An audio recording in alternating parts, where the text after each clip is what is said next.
All right. Look at all you people. Did everybody get some food? Is it good food tonight? Oh yeah. Good. Thank God. Today we celebrated St. Barnabas of Indiana, and we had a hymn about him at noon prayers today. But I wanted to talk tonight about his life, since he is a relatively new saint. He was glorified in the church, about maybe 12, 15 years ago? Something like that. And so he's our own. He was born in Gary, Indiana in 1914 and lived there until he was 9 years old. Are there any 9-year-olds in the room? Miriam just walked out. Okay. Miriam's 9. So you think of Miriam, 9 years old, Indiana girl, right?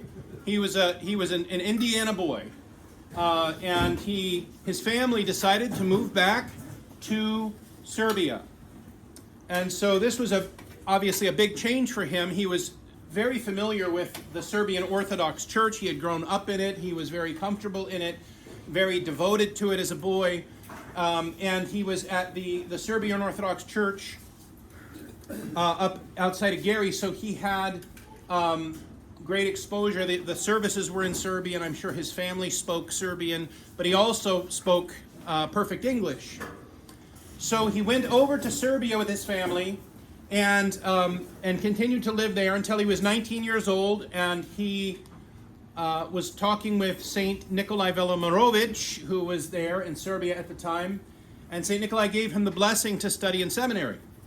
And so he went to seminary there, and he was a very intellectual man. He was an intellectual giant, so he had this great understanding of the theology of the church, of the scriptures, and the life of the church. And so his other classmates, were encouraging him to go on maybe to become a professor in seminary, but he decided he wanted to jump in with both feet into the ascetical life, and so he went and joined a monastery and was tonsured a monk, and soon after ordained a deacon. He became Deacon Barnabas. He continued to serve as deacon for a time until 1945, when he was ordained a priest. And then in 1947, he was made bishop. And as soon as he became a bishop, at this time, the people were being oppressed by the communists, and the Orthodox people were being oppressed by the communists, who were godless, right? They were atheists, and they wanted everybody else to be atheist. They wanted the government to be God. And so he confronted the atheists about their persecution of his flock. That's what bishops do, right? He's a shepherd. That's why he's got the big staff with the hook on the end, because shepherds are supposed to look out for the wolves and do what it takes to protect the sheep from the wolves. That's what he did as a good shepherd. He was arrested, accused. They didn't like his boldness, and so they arrested him, accusing him of being an American spy. They said, "You speak perfect English. Obviously, you're one of the Americans. You're a spy." And he was teaching his sister English, so they said, "There's proof. You're raising up more spies." So they put him on trial. During the trial, he was asked by the prosecutor if he considered Comrade Tito, who was the head of the Communist Party in Serbia, to be an illiterate person. The bishop answered yes. And he added that this refers to him and all the others who do not want to know these 3 letters, G-O-D. He was fearless in standing up to his atheist persecutors. Needless to say, he lost and was imprisoned in that trial that was, I'm sure, so fair. Fair as the day is long, he was thrown into prison. The bishop's response to this was as follows. He says, "It does not surprise me that you judge me and that so many priests have already been convicted, because it was done by Turks Ustashi and Germans, I only regret that there are atheists among my own Serbian people.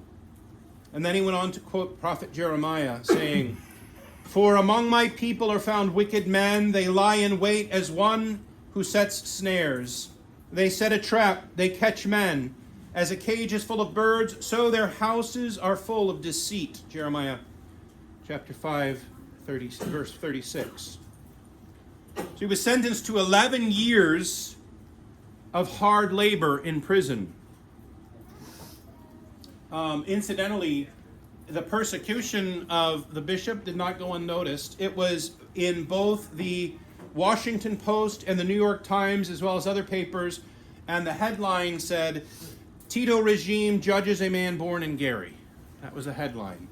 So over here, we were told what was going on over there, to an extent. St. Nikolai Velimirovich, who was now living in New York City. St. Nikolai taught at, among other things, taught at St. Tikhon's Seminary. That's where he reposed. And he, it is said, held a special prayer service for the imprisoned bishop at the St. Saba Cathedral in Manhattan. So St. Barnabas is now, he's in prison, serving these 11 years in hard labor. But the communists didn't just want him imprisoned, they wanted to get rid of him. That's what they wanted to do. They liked to stamp out the Christians, especially the bold leaders. And so what they would do was they would, if they felt like he was starting to have a positive effect on the other cellmates, then they would have to move him around, because he would encourage the other cellmates, even the prison guards. He would even encourage the prison guards to pray. And so this drove the communists crazy, and so they kept moving around. Well, one night, they decided to move some prisoners to a different prison, and they arranged the accident. If you know what I mean by the accident, it's terrible.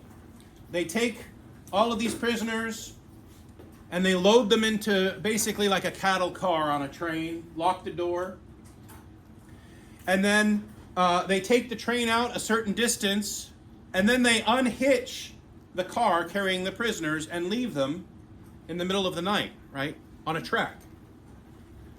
So that train keeps going, leaving the prisoners behind. Well, a couple hours later, in the dark of night, along comes a locomotive at full speed. Rams straight into the prisoner's car, instantly kills 30 of them, sends St. Nikolai flying out of the train car, and he lands and basically shatters both of his legs. And as the sun came up and the medics are there trying to treat him, the communists prevented the medics from helping him. They just said, leave his legs alone. They shipped him back to where he was imprisoned, and his legs had to heal in that way, broken like that. So he never walked right for the rest of his life.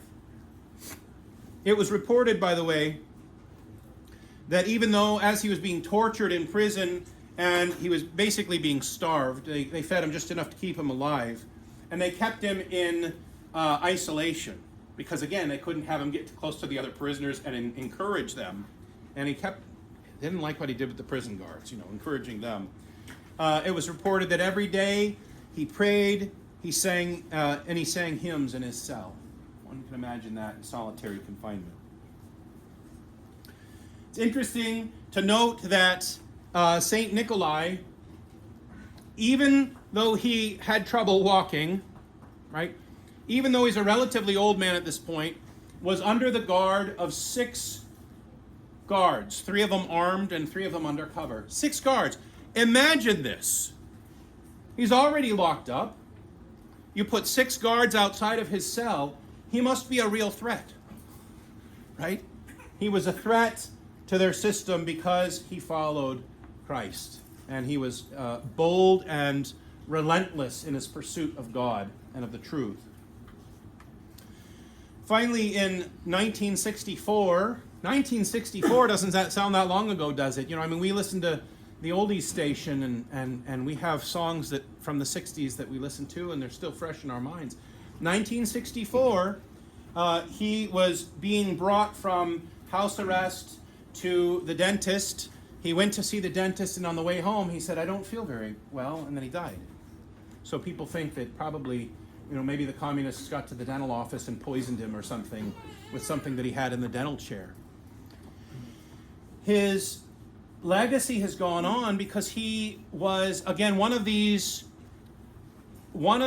hierarchs, these bishops, these shepherds who stood up to those who were oppressing their flock. And he did it with fearlessness. Probably there was a temptation to fear, a temptation just to be quiet, a temptation to be the silent leader, But he didn't give in to that temptation. He stood up to those who were oppressing his people, and he spoke the truth. St. Barnabas, here he is right here. St. Barnabas then goes down in history as the first saint of Indiana, which is beautiful. And right now, currently our only officially glorified, canonized, recognized saint in Indiana. But also as a hero for us in the Orthodox faith. Somebody who did not disappear into the shadows when trouble came, but he boldly stood up to those who were godless and who desired that their people also would be godless. So we thank God for the courage and the example of St. Barnabas of Indiana, and we ask his prayers for us here at All Saints and throughout the state. And by the way, I just got some exciting news, and I'm not sure it's public yet, but it will be now. The property for the first St. Barnabas of Indiana Orthodox mission has been purchased up in Muncie, and it's officially under the Serbs, but it's a pan-Orthodox community.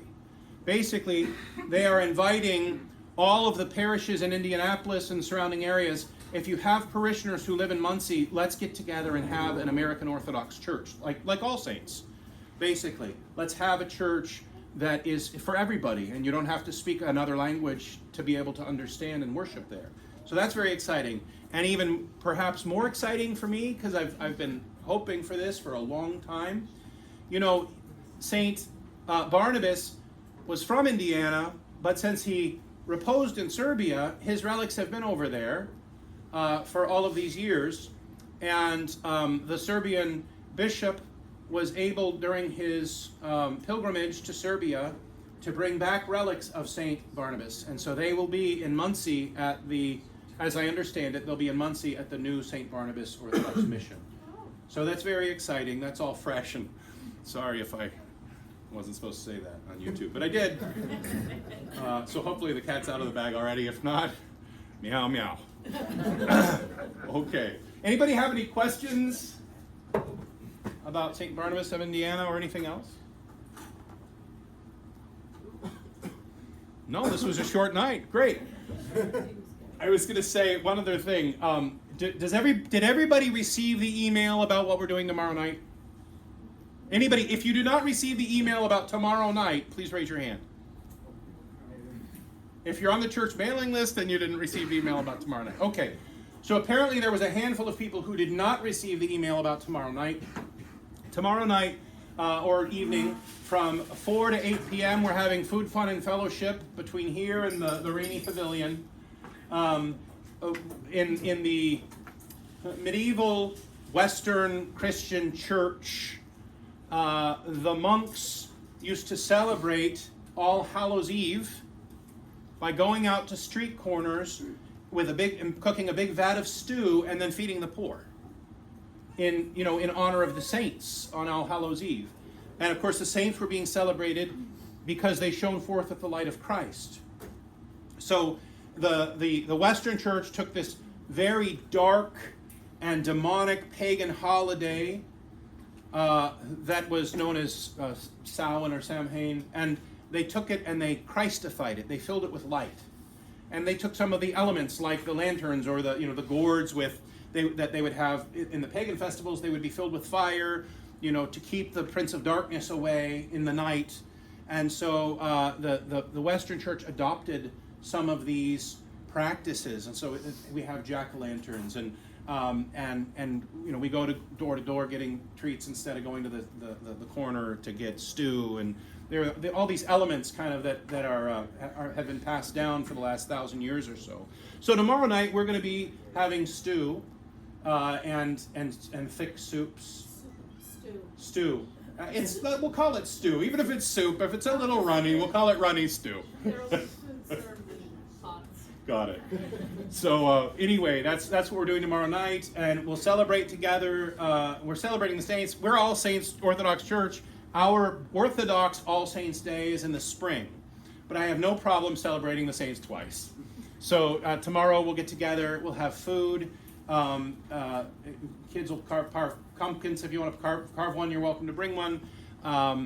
We're supplying pumpkins for the kids, and then at 8 o'clock we will have compline at the outdoor resurrection shrine in the cemetery by candlelight. It'll be just great. We'll light lanterns and everybody can have candles and we'll pray compline together. If it's raining, we'll do it in the pavilion. Yeah, because I know it's supposed to rain like 12 hours tomorrow. But that's supposed to stop around 6:30 last time I checked. So I don't know. Maybe that's changed. We'll see. Anyway, so that's what we're doing tomorrow. If you haven't signed up to bring stew yet, you can contact Martha. Is Martha still here? Hi, Martha. You can contact Martha, or you can just tell her right here. You can say, I'm going to bring some steak stew tomorrow night. Anyway, and I'll be at the steak stew pot with my fork. Okay, so that's tomorrow. Anybody have any questions? Uriel, you raised your hand. Oh yeah, question about St. Barnabas. Yes. Is any chance that he could one day be considered like a patron of Indiana, or like how does that even come to? I know like some saints are regarded as a patron of a region, and like how does that happen? I have no idea. I don't know. I do know that in Orthodoxy it's organic. It's an organic process. It would be like, people at various churches, if he started appearing to them and saying, I'm watching over your parish, and they start reporting that to their bishops, and the bishops start talking to each other, and they're like, St. Barnabas appears to be in Indiana. He seems like he traveled with his relics, and he's here, and he's protecting us, or whatever. That's the kind of thing that would really push the momentum of something like that happening. So good question. I think that's very special though, because saints become patrons or known as patrons. It's always a grassroots Right. type thing. Yeah. It's many people with illnesses that are cured. It's many people with difficult labors that have safe births. It's many, Yeah. So just Yeah. keep your eyes open. Keep your eyes open. But assume, why wouldn't Yeah. why wouldn't you be? I think it's beautiful. I'm so grateful that at least a portion, I don't know how much, but a portion of his relics are coming here. So that's a great blessing for our state, really. And at some point I'm going to talk about, I'm not going to do it tonight, but at some point I'm going to talk about St. Mardaria of Libertyville. He's just over the border in, north of Chi-Town.